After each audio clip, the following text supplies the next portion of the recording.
তেল মশলা ছাড়া আমার খুবই পছন্দের একটা চিকেন ভর্তা। চিকেনটাকে ছোট ছোট করে কেটে সাথে আদা কুচি দিয়ে সেদ্ধ করে নেব। জলটাকে খুব ভালো করে শুকিয়ে নিব। খুব বেশি করে পেঁয়াজ কিছু কুচি করে নিব, ধনেপাতা কুচি করে নিব। মরিচটাকে আমি পুড়াবো, তো ভালো করে দেখো আমি মরিচের আগাটাকে এভাবে ভেঙে নিচ্ছি যেন মরিচটা ছিটকে না আসে।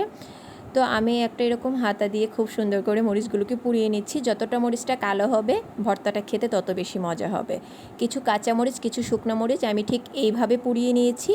এটার মেইন মজাই হচ্ছে মরিচ পোড়াটার উপর একটা খুব ভালো ফ্লেভার আসে। তো আমি 2 ধরনের মরিচ নিয়েছি, তোমরা চাইলে 1 ধরনের নিতে পারো। ঝালটা যে যার মতো করে দিতে পারো। তো মরিচটাকে আমি খুব ভালো করে লবণ দিয়ে মেখে নিচ্ছি। এই ভর্তাটার স্পেশালিটি হচ্ছে মাখা। যত ভালো করে তুমি মাখবে তত বেশি ভর্তাটা মজা হবে। তো আমি পেঁয়াজ একবারে সবগুলো দেইনি, একটু একটু করে পেঁয়াজ দিয়ে খুব ভালো করে মেখে নিয়েছি। পেঁয়াজটা যতক্ষণ পর্যন্ত না একটু নরম হয়ে যাচ্ছে।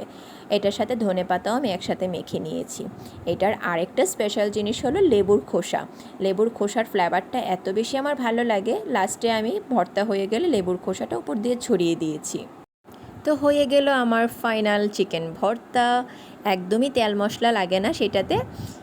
তো আমি সেটা রুটি দিয়ে খেতে খুবই পছন্দ করি। তোমরা বানিয়ে চাইলে ট্রাই করতে পারো সন্ধ্যার টিফিন হিসেবে কিংবা রাতের খাবার হিসেবে। আমার তো এটা খুবই পছন্দ।